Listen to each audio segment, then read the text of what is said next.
Bonsoir à tous. Alors, ce soir, pour notre méditation, j'ai choisi un titre un peu particulier. En fait, je me suis inspiré d'un livre que je suis en train de lire actuellement. Un livre que j'ai acheté en 2016, mais que je suis en train de lire maintenant. Vous allez comprendre pourquoi je vous dis que je l'ai depuis 2016. Le livre a pour titre « Comment devenir un chrétien contagieux ». Donc, vous comprenez que quand on parle de contagieux, c'est quelque chose qui nous parle beaucoup. On pense beaucoup à la COVID. Mais là, j'aimerais parler de devenir des chrétiens contagieux, mais dans le bon sens. Bien sûr, pas dans le sens de répandre un virus quelconque, mais dans le sens que, comme on dit, des fois on dit quelqu'un, lui, il a un rire contagieux. Vous avez déjà vu ça? Il y a des personnes, ils ont un rire et ça donne envie et ça met tout le monde dans la bonne humeur. C'est dans le sens positif, donc, que je suis en train de dire devenir des chrétiens contagieux. Prions. Dans le Père, nous voulons te remercier de ce que tu donnes cette possibilité d'ouvrir ta parole ce soir. Guide-nous par ton Esprit Saint et que ce message puisse nous parler, nous guider vers toi au nom de Jésus. Amen. Le monde est rempli de gens, de personnes qui font semblant.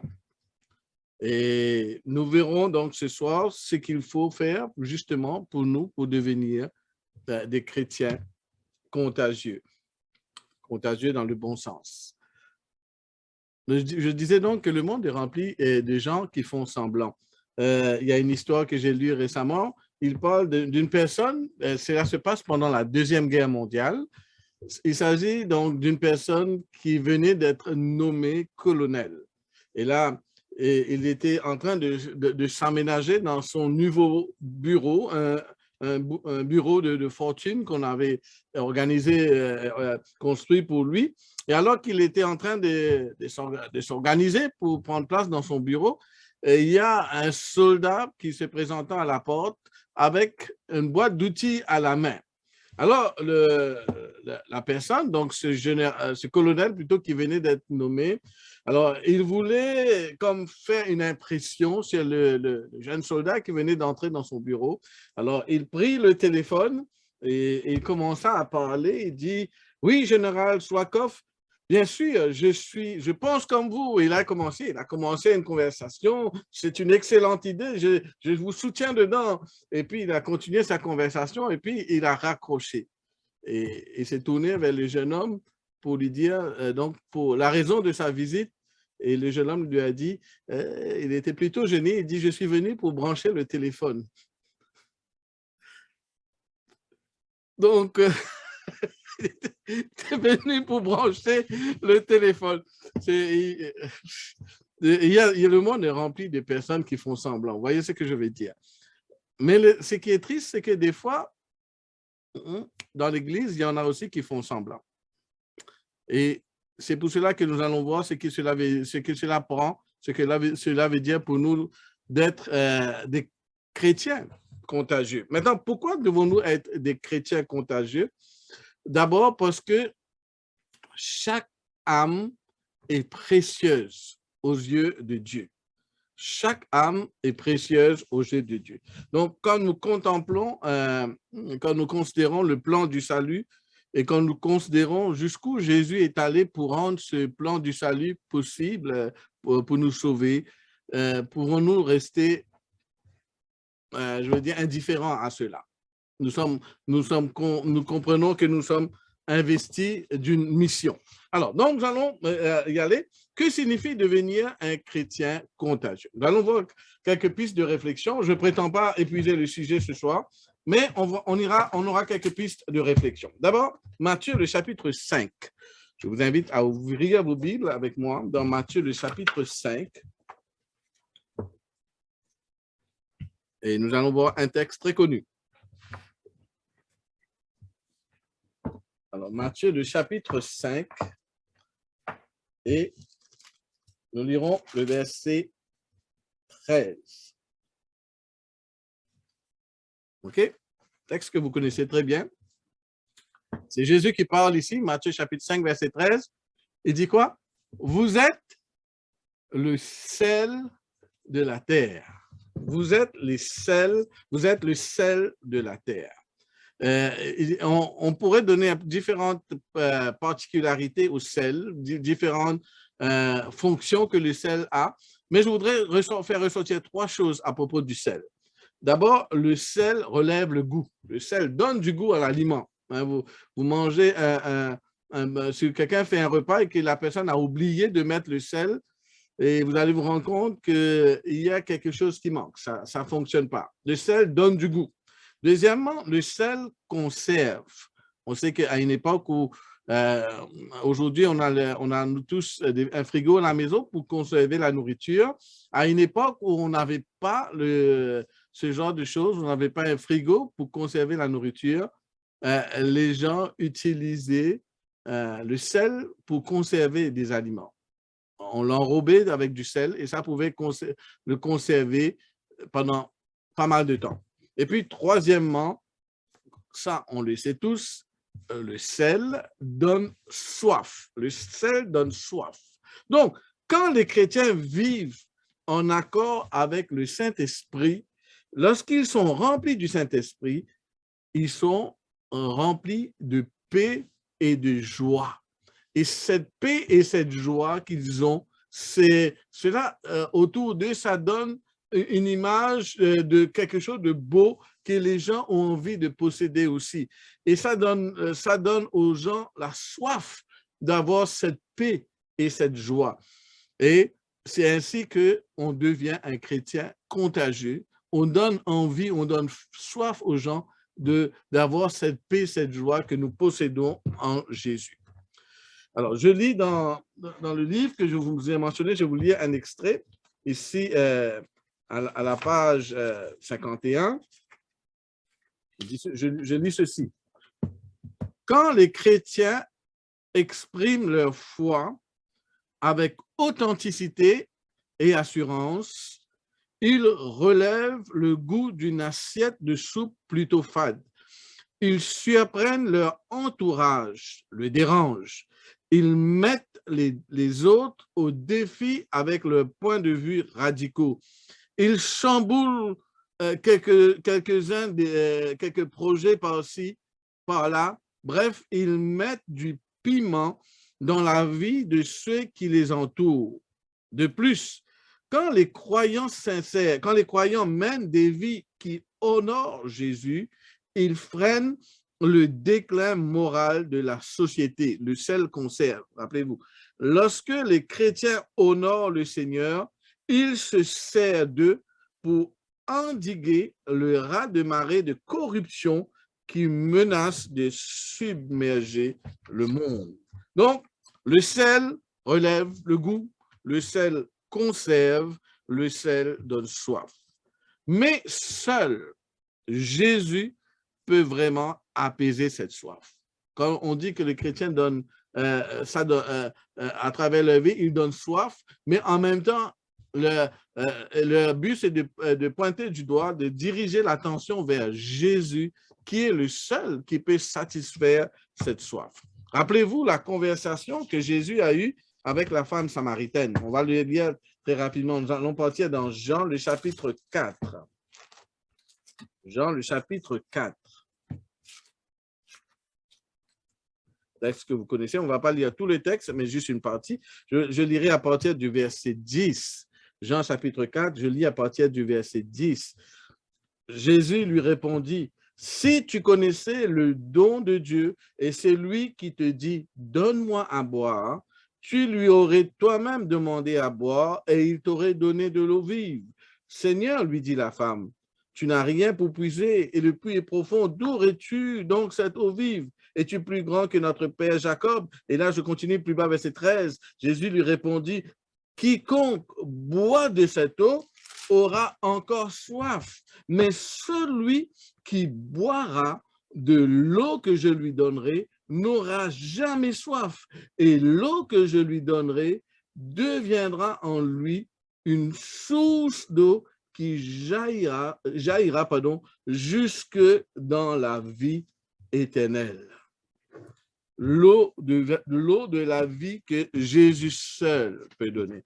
J'aime bien le commentaire qu'Ellen White fait là-dessus, ok? Parce que le monde a besoin de goûter cette eau qui seul peut satisfaire. Écoutez le commentaire qu'Ellen White fait là-dessus. C'est dans le livre Jésus-Christ à la page 167. Voilà ce qu'elle dit. Le livre Jésus-Christ à la page 167. Il aura toujours soif, celui qui cherche à se désaltérer aux sources de ce monde. Les hommes ont tous des besoins insatisfaits. Ils soupirent après quelque chose qui puisse rassasier leur âme. Un seul peut répondre à ce besoin, c'est de Christ, le désiré de toutes les nations que le monde a besoin. La grâce divine qu'il peut dispenser est pour l'âme une eau vive qui purifie, rafraîchit, fortifie. Jésus ne voulait pas dire qu'une simple gorgée de la vie pourrait suffire. Celui qui a goûté à l'amour du Christ en voudra toujours davantage. Seulement, il ne cherchera pas autre chose. Il ne sera pas attiré par les richesses, les honneurs et les plaisirs du monde. Son cœur criera toujours encore davantage de toi. Celui qui dévoile à l'âme ses besoins n'attend que l'occasion de pouvoir assouvir sa faim et sa soif.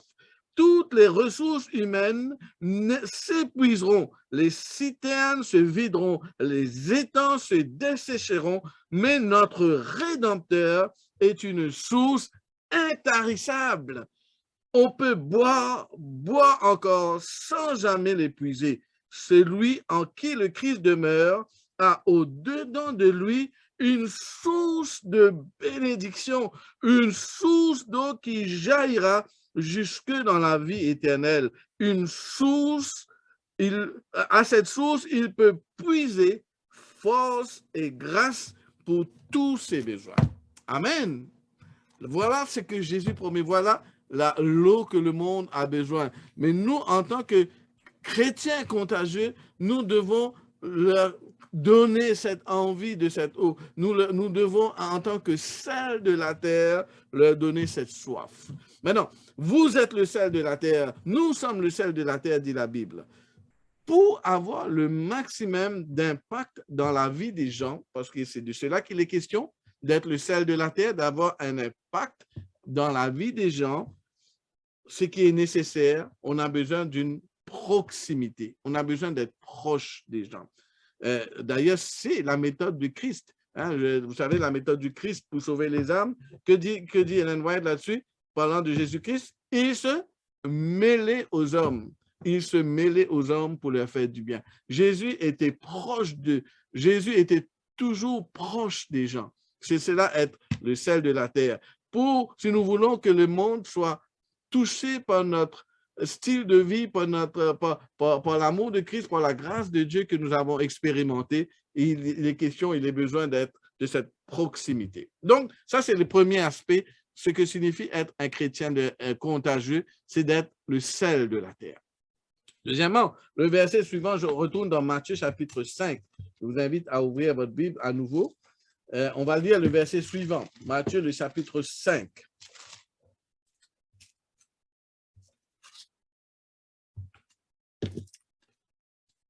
Donc, nous avions lu le verset 13. Lisons maintenant le verset 14. Matthieu, le chapitre 5. Vous êtes la lumière du monde. Une ville située sur une montagne ne peut être cachée. Et on n'allume pas une lampe pour la mettre sous le boiseau. Oui, mais on la met sur le chandelier et elle éclaire tous ceux qui sont dans la maison. Que votre lumière luise ainsi devant les hommes, afin qu'ils voient vos bonnes œuvres et qu'ils glorifient votre Père céleste qui est dans les cieux. Vous êtes la lumière du monde. Le monde a non seulement besoin d'être nourri, d'être abreuvé à l'eau de vie, le monde a aussi besoin d'être éclairé. Le monde a besoin d'être éclairé parce que actuellement, dans ce monde que nous vivons, c'est un monde de ténèbres. Parce que celui qui est le père du mensonge, le diable, il est très actif présentement pour répandre ces mensonges, ces tromperies autour de lui, des mensonges au sujet de Dieu, au sujet du caractère de Dieu, ou des mensonges au sujet du plan du salut, comment on peut obtenir le salut en Jésus-Christ, plein de mensonges. Et c'est un monde qui vit dans les ténèbres, et ce monde a besoin d'une lueur d'espoir, je dirais. Et pour sortir de ces ténèbres, le monde a besoin de lumière, de la lumière qui émane de la parole de Dieu. Amen. Jésus, dans Psaume 119, verset 105, qu'est-ce que nous lisons? Ta parole est une lampe à mes pieds, une lumière sur mon sentier. Le monde a besoin de connaître celui qui a dit de lui-même, je suis la lumière du monde. Le monde, pour être libéré de ce monde des ténèbres, le monde a besoin de connaître la vérité. Dans Jean chapitre 8, le verset 32, Jésus dit, vous connaîtrez la vérité et la vérité vous affranchira. La vérité vous rend libre. Il y a tellement de gens qui sont encore enchaînés aux mensonges de Satan. Donc, être des chrétiens contagieux signifie ici combattre le mensonge en proclamant la vérité. Vous savez que dans les épîtres, l'apôtre Paul appelle l'Église la colonne et l'appui de la vérité. Et à son Église, à ses enfants, bien sûr, Jésus dit, vous êtes la lumière du monde. Le monde a besoin de connaître cette lumière telle qu'elle est présentée dans la parole de Dieu. Cette lumière qui vient de la parole de Dieu, elle doit être présentée de manière claire et limpide. Et c'est ainsi que le diable va être vaincu à travers la proclamation de la parole, à travers le témoignage. Et on ne peut pas s'empêcher de penser à ce texte qui se trouve dans Apocalypse chapitre 12. Apocalypse chapitre 12, qui nous donne le secret, comment est-ce que le diable va être vaincu à la fin des temps. Apocalypse chapitre 12. Vous connaissez ce verset? Apocalypse 12, verset 11. Apocalypse 12, verset 11. Qu'est-ce que nous lisons? Ils l'ont vaincu à cause du sang de l'agneau et à cause de la parole de leur témoignage. Le diable est vaincu par la croix de Christ, par le sang de l'agneau et par le témoignage des enfants de Dieu qui proclament la croix de Christ, qui proclament le salut en Jésus-Christ. Ils l'ont vaincu à cause du sang de l'agneau et par la parole de leur témoignage. Et ils n'ont pas aimé leur vie jusqu'à craindre la mort. Le diable voudra faire taire les fidèles disciples de Jésus. Il voudra que leur témoignage ne soit pas entendu. Il voudra que leur témoignage ne soit pas puissant. Mais ça, ça va à l'encontre de ce que dit la parole de Dieu. Vous savez pourquoi est-ce que le diable ne réussira pas à faire taire les fidèles disciples de Jésus? Parce que dans Actes chapitre 1er, verset 8, nous avons une promesse. Vous recevrez, Jésus dit, vous recevrez une puissance, le Saint-Esprit, et vous serez mes témoins à Jérusalem, dans la Judée et dans la Samarie et jusqu'aux extrémités de la terre. Le diable ne pourra pas empêcher les chrétiens de rendre témoignage. À l'époque des apôtres, des premiers disciples, des premiers chrétiens, le diable a voulu faire taire les premiers chrétiens. Mais le sang des chrétiens, les historiens disent que le sang des chrétiens était la semence de l'évangile. Plus on voulait les faire taire, plus la parole était répandue parce qu'ils étaient animés d'une puissance. 2 Timothée 1er, verset 7, il est dit, ce n'est pas un esprit de timidité que Dieu nous a donné, mais quoi? Un esprit de force, d'amour et de sagesse. Et le mot ici qui est traduit par force, c'est le mot, à la base, le mot grec ici veut dire dynamite. C'est de la dynamite. Le diable voudrait empêcher que notre témoignage soit contenu, soit répandu. Mais Dieu nous a promis que ce témoignage sera répandu avec puissance par la puissance du Saint-Esprit. Être un chrétien contagieux, c'est être le sel de la terre. Être un chrétien contagieux, c'est être la lumière du monde. Amen.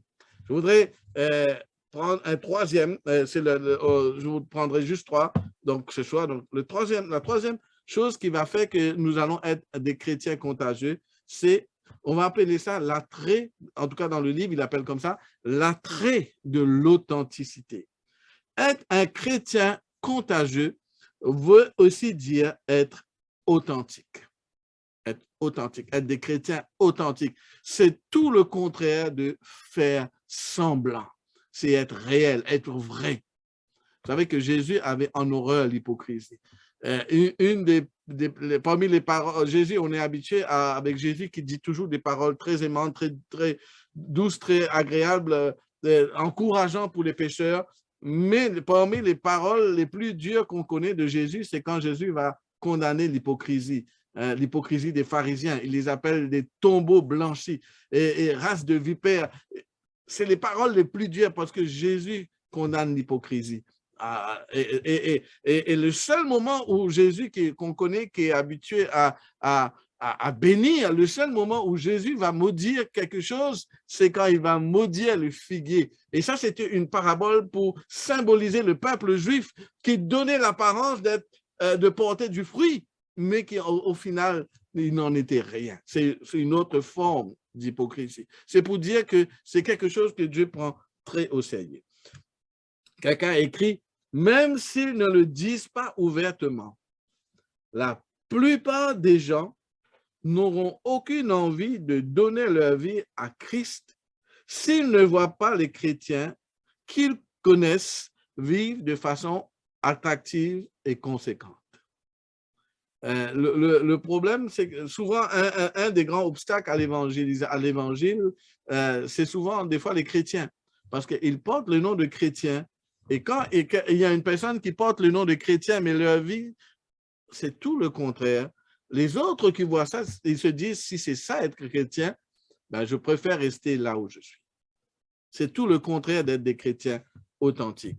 Je pense que Ellen White va dans le même sens quand il dit que le monde ne lit pas la Bible, mais le monde est en train de lire vous et moi. Nous sommes la Bible que le monde est en train de lire. Donc, nous devons nous examiner et demander au Seigneur de nous aider, de changer ce qui a besoin d'être changé, que par sa grâce, que notre témoignage soit cohérent. C'est-à-dire que nous soyons des chrétiens authentiques, que les gens qui nous connaissent, ils voient en nous pas juste des personnes qui soient des chrétiens de nom, mais qui soient des chrétiens authentiques. Alors, à ceci, j'aimerais qu'on se pose une question juste pour qu'on comprenne bien ce dont on parle ce soir. Que veut dire être un chrétien authentique? Que veut dire être un chrétien authentique?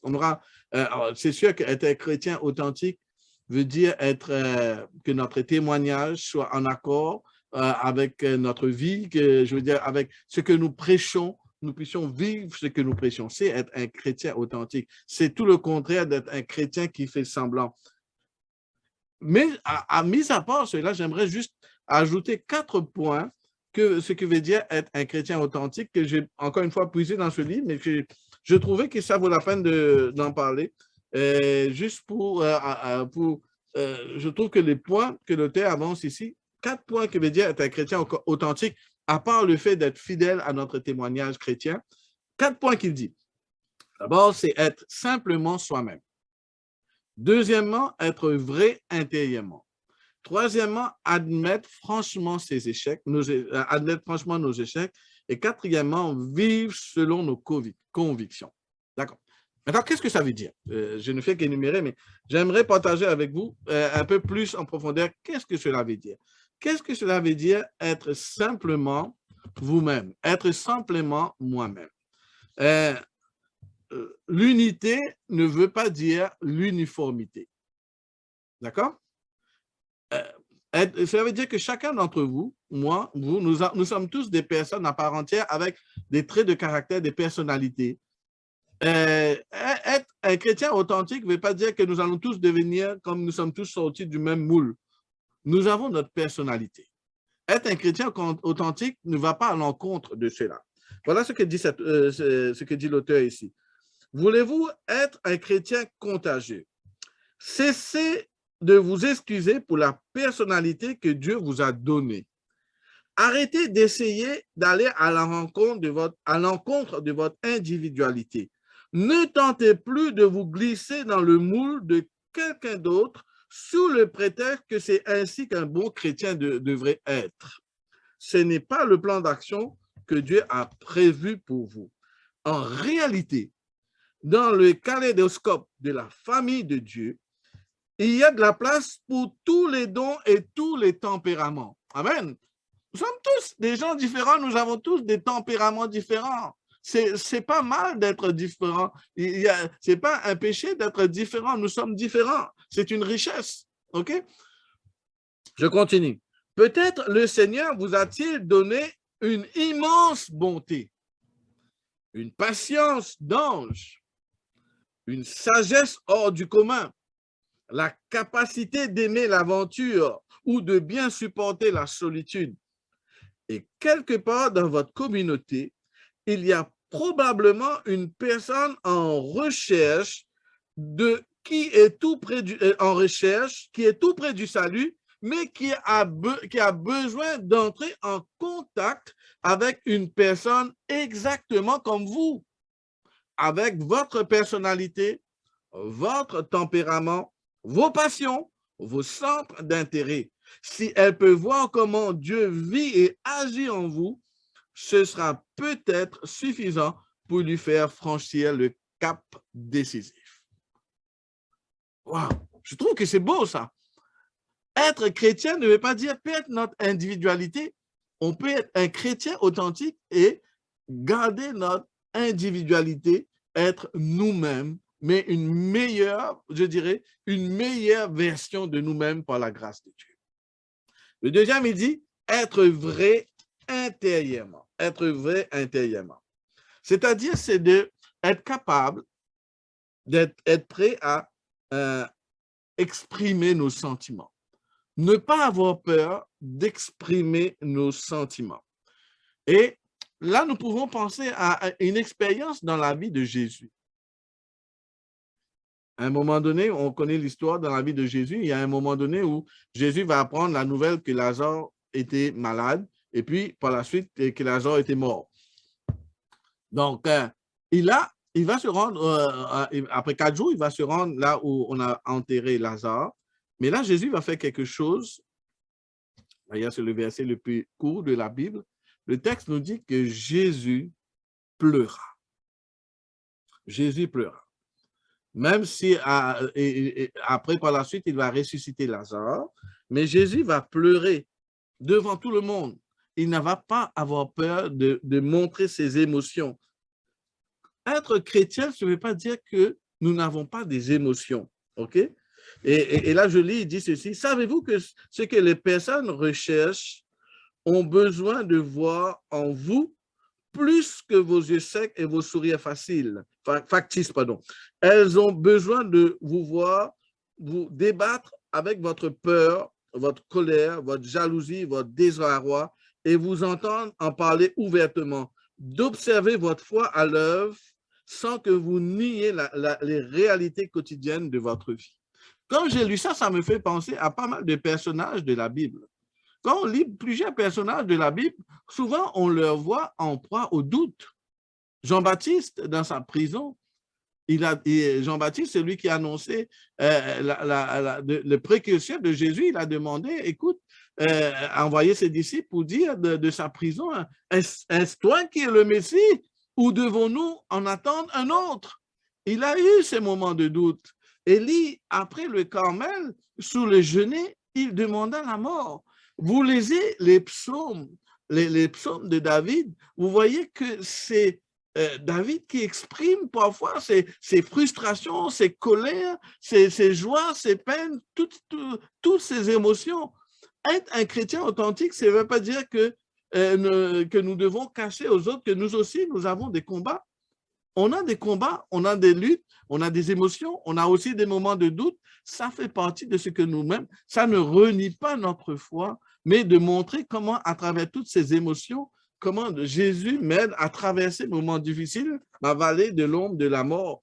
Il dit, ne leur cachez donc pas vos luttes intérieures, ne tentez pas de les assainir ou de les christianiser parce que vos sentiments sont importants. C'est Dieu qui les a mis en vous. En réalité, ils le ressentent également. Et si vous parlez de façon saine et ouverte, votre authenticité émotionnelle attirera l'attention de votre entourage sur ce que Dieu agit, ce que Dieu est en train de faire.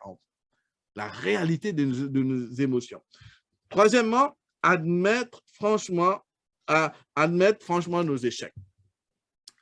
Nous commettons des erreurs. Est-ce qu'il y a quelqu'un ici qui n'a jamais commis d'erreur?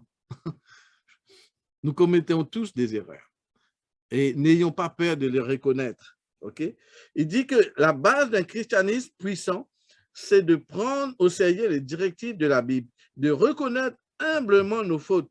Dans notre société artificielle, cela amène les personnes en recherche à réaliser que seule l'influence du Dieu vivant peut pousser quelqu'un à dire « c'est de ma faute, je suis désolé ». C'est de ma faute, je suis désolé. Ça ne diminue en rien notre christianisme. Et vous, où en êtes-vous? Admettez-vous que vous avez mal agi ou vous acharnez-vous à présenter une image d'infaillibilité à tous ceux qui vous entourent, affolés à l'idée que s'ils savaient que vous êtes imparfait, ils seraient perdus. Ne sous-estimez pas la puissance d'excuses sincères. OK? Ne sous-estimez pas cela. Les gens qui s'intéressent au christianisme ne s'attendent pas à ce que les chrétiens soient parfaits. Ils ne sont pas si naïfs, mais ils espèrent trouver des gens qui ont le courage d'avouer leur erreur et de rectifier le tir. Ils veulent voir de l'humilité, de la repentance et peut-être même une restitution. Lorsqu'ils voient cela, ils savent que vous êtes sérieux dans le domaine de la foi. Cela leur montre que s'ils donnent leur vie à Christ, ils ne seront pas obligés de vivre selon un perfectionnisme tyrannique. Et croyez-moi, ils seront soulagés et beaucoup plus ouverts de voir que nous sommes comme eux en proie au doute. Quand nous lisons la Bible, mes amis, les personnages de la Bible, qu'est-ce que la Bible nous montre? Est-ce qu'il nous montre des personnes parfaites? Ou est-ce que la Bible nous montre des gens avec leurs faiblesses? Okay? Le roi David, l'homme selon le cœur de Dieu qui commet l'adultère, qui commandite un meurtre. Okay? Noé, le seul homme intègre sur la terre qui va échapper au déluge, mais qui par la suite va se saouler et va danser tout nu. Il y a toutes sortes de choses. Les principes, il y a plusieurs hommes de la Bible. Il y a Pierre, le grand disciple Pierre, qui va à un moment donné régner Jésus. La Bible nous présente des personnes avec leurs points forts et leurs points faibles, leurs luttes. Et quand nous lisons cela, qu'est-ce que ça nous fait? Ça nous donne du courage. On se dit, OK, si des personnes comme ça, si un homme, le père de la foi, Abraham, lui aussi, à un moment donné, il a eu une étape dans sa vie où il a manqué de foi, il a dit que sa femme, c'était sa sœur. Donc, quand on pense à cela, on se dit, OK, ça veut dire qu'il y a du courage, il y a de l'espoir pour moi, n'est-ce pas? Parce que c'est des hommes comme moi, des hommes et des femmes comme moi qui luttent, des hommes et des femmes comme nous qui luttent avec le péché, qui ont des points forts, des points faibles, qui font des erreurs. Et ça nous montre que être chrétien, cela veut dire cela, que Jésus nous aime tel que nous sommes, mais il veut nous rendre meilleurs. Et puis, dernièrement, il dit qu'être un chrétien authentique, c'est vivre selon nos convictions. Vivre selon nos convictions. Et il dit, je l'ai ici, il dit, la plupart du temps, qu'ils l'admettent ou non, les gens respectent et admirent les chrétiens qui n'ont pas peur de prendre position. N'oubliez pas qu'un certain nombre d'entre eux essayent de décider que faire de l'enseignement de Jésus. Aussi, lorsqu'un chrétien ne craint pas de parler franchement, de défendre intelligemment le christianisme et de vivre sa foi ouvertement et sincèrement, les personnes en recherche sont obligées d'en considérer les implications pour leur propre vie. Elles se demandent, et moi, qu'est-ce que je crois? Pourquoi voudrais-je prendre position? Ai-je le courage de faire ce qui est juste comme mes amis chrétiens? Et au fil du temps, des questions comme celle-ci les poussent souvent à trouver les réponses en Christ. Prendre position. Être un chrétien authentique, ce n'est pas juste suivre la masse, mais c'est être debout pour ses convictions. Être des chrétiens authentiques. Mes amis, soyons ces chrétiens contagieux, non pas dans le sens négatif, mais pour combattre le virus du mal, pour avoir une influence positive dans le monde. Soyons le sel de la terre, soyons la lumière du monde, soyons des chrétiens authentiques à la gloire de Dieu. Et Dieu pourra nous utiliser. Nous sommes imparfaits, nous sommes faibles, nous sommes fragiles, nous sommes vulnérables, mais Dieu peut encore nous utiliser pour apporter une influence bénéfique sur le monde. Et notre témoignage peut faire toute la différence. Et ils l'ont vaincu, les élus, par le sang de l'agneau et par la parole de leur témoignage. Que cela soit notre expérience. Amen.